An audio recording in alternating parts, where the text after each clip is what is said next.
You guys staying at Greenbrier too? That's messed up. Would you put in a good word for us? I can give you guys some extra keys that don't work.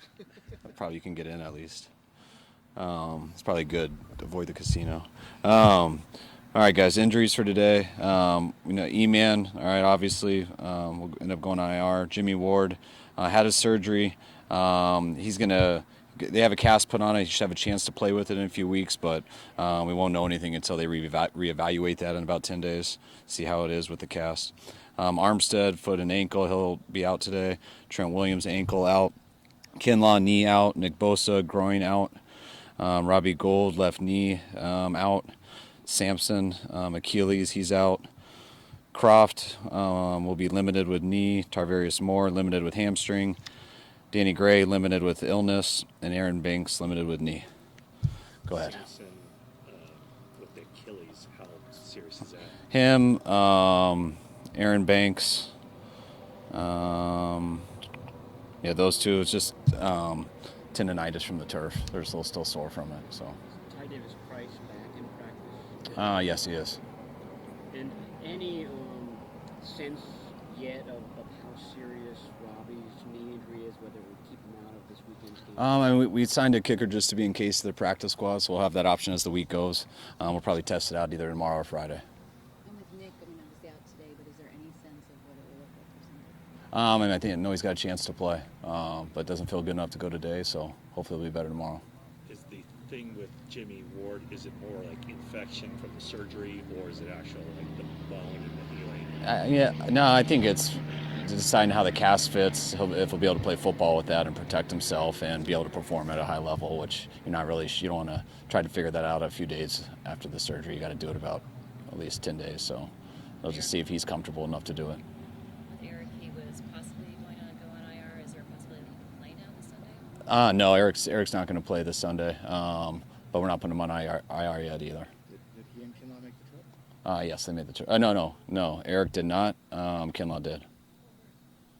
And what about Verrett? Any sense yet of whether he's going to be able to go on Sunday? No, we base that's how he looks on the practice field, and today will be his first day that we get to watch him since then. Does the experience you had with him in 2019, where he played on a couple of plays against the Steelers and does that play in the back of your mind at all? How does that? Yeah, it does. It means you got to test everything out to make sure he's ready. Not just that he's feeling good and says he's good and looking quick.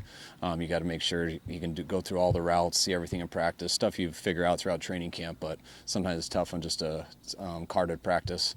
Last year or in 19, we all felt like he was there. And then he got in some situations where you could see he wasn't. So that's what we're trying to not do.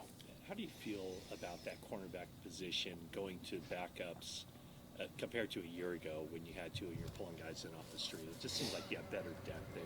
Oh, yeah, much better. I mean, last year that was our biggest worry. We knew how thin we were there,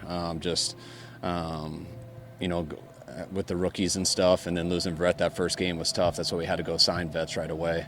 We've had the injuries this year, but we have some rookies who got experience last year, and we're also bringing a couple of guys, and I like our draft picks too, so got some more depth, which helps. The way that Ambry Thomas, go ahead. Following up on that, how important was it going back to the offseason to get a guy like Mooney Ward to kind of solidify the top of that? And has he surprised you in any way since he's been here? It's what he hoped he could be like. He's been what we hoped for and what we hoped we were going and paying for. I think that's so hard in free agency. We've kind of looked at that almost every year. And when you get into free agency, it just, it's the money gets so high and stuff. But to see, and his did too, but to see the player with that money, we thought it would be worth it. And for him to come and be exactly what we thought has been great. But it's always hard to do that. Took us a while to be able to do that, but when you do take a swing, you hope you hit, and I really feel like we have. Why does he excel so well, Kyle? Just being able to break up so many passes already? I think he's never out of control. He's not a guy who misses very much. He's patient with his hands, patient with his feet. Always seems on top of guys and has the speed and length to recover too when he's not. When Ambry ended the season, seemed like playing pretty well, but he seems to have been kind of jumped on the depth chart by Diamador and maybe some other people. Where is he at? Why hasn't he taken that next step? I mean, I thought he did with his experience last year. It got better as the year went, but just coming back to OTAs, coming back to training camp, other guys have passed him up.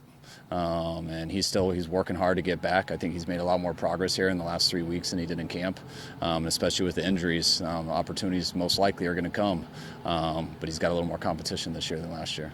Jeff Wilson Jr. is so impressive, and how hard he runs is so apparent. What else about his skill set makes him a special player? I mean, I think he doesn't mess around. He knows himself. He puts his foot down and goes forward. You look at that long run that he had one versus the Rams, and then the one that he had in the first quarter versus Carolina. I mean, he gets a big lane, but a lot of people, they get that big lane and they see that one guy left and they start to stop and set up a really big move to make that guy miss. You don't even see Jeff make a move because he just goes to space and takes it right away and changes the angle of the guy. So he plays so fast, hits it so hard, and he usually always gets a little bit more than you block it for. You're not the only coach who called Jeff one of their favorites. What, I mean, beyond the way he plays, what is it about him that makes him kind of... I think his personality. I think he's a pretty infectious guy.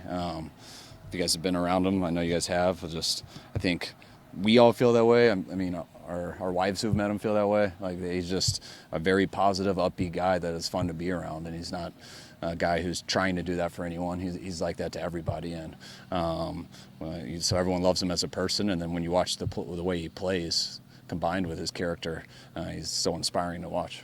With Amber, is that a function of not understanding what you need to do in an NFL offseason? I think it's always both. I think a lot of these guys who've come in the league the last few years, and this isn't to single him out, but I think it's everyone, haven't really learned what you got to do in the off season. Everyone for these last 4 years have been told by everyone you don't get off seasons, whether it was COVID or negotiations or stuff like that, and people think they can just pick up and play football in camp, and it's just not the case. You look at other sports, and I feel like the NBA players are done with the championship game and they're playing in the Olympics a couple weeks later. But always playing pickup ball, baseball players go in the batting cage. You got to play your sport or you get rusty at it. What's Trey Lance doing this week, and how does he stay connected when you're on the other side of the country? It's tough for this week. I mean, he can zoom into our meetings and stuff, so he stays a part of the game plan, but still couldn't travel. Just wasn't worth the rehab and stuff for his leg. But I think this is the last trip he missed. I think he's able to come with us after this.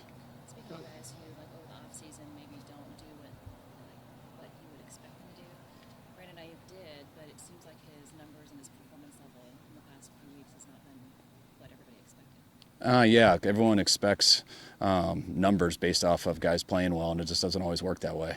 BA's been playing really good. I thought he had his best game versus Carolina, his second best game the week before. But the ball doesn't always go that way. I mean, didn't get Debo that much, didn't get BA that much. I think we ran it 30 times. George got a little bit, but his times will come. When we come to BA, he's done a hell of a job. He had some opportunities last week that we just didn't get it to him on, which would have helped his stats and helped perception. But that's all it is to me, is really perception. BA's playing his ass off. Can you define that a little bit? Like you're saying, when the ball didn't come to him, he did what he had to. When his running play, like what made him stand out in your mind? Just what he did on every play, just how he runs his routes, how he blocks, how he's playing football. I don't base whether guys played good or bad off their stats. I watch what they do on each play. And, there's games that guys have really good stats, and we announce them MVPs of the game, and sometimes I don't think they had a very good game. So that's always just doesn't go to stats. It's about watching the guy play football, and he's a very good football player right now. With the kicking game, you had a couple blocked this year and then a couple long returns the other day. What's your level of concern there? Is there any common threads you're seeing? Yeah, we've gotten to block too much, which makes it only harder, especially this team coming up this week. I think they rushed the kicker very well, and when you get those blocked, everyone smells blood on the water. So we obviously got to tighten that up from coaching perspective and personnel perspective. Those long kickoff returns, we can't open up our lane containment. I mean, when a guy's got outside contain, whether you miss it or not, you better turn him back in. But you can't miss to the inside and give a whole sideline for them to just run into our kicker. Take two more. How impressed have you been by the early production from Tevin Coleman? I've been impressed. I mean, it's kind of what we expect him to do. I mean, Tevin, very similar. They go in and they play. You don't know when you're going to get your opportunity. You don't know when you're going to get a good run. It's not like what we're calling a screen for whatever backs in, and he happened to get that, and he finishes and scores. And so to get in there twice and just to play hard was what we expected. I didn't totally expect that jump ball on their nickel back, so that was an unbelievable play, I thought, by him. But I thought we were real fortunate to get Tevin back here when we did. I'm sure you talked about this last year. What were things you inspired you to trade for Minahu, and how might he have improved in the past year? We knew that he was available, first of all. He was a guy we liked coming out of college, mainly with his length and just the overall talent that we thought he had.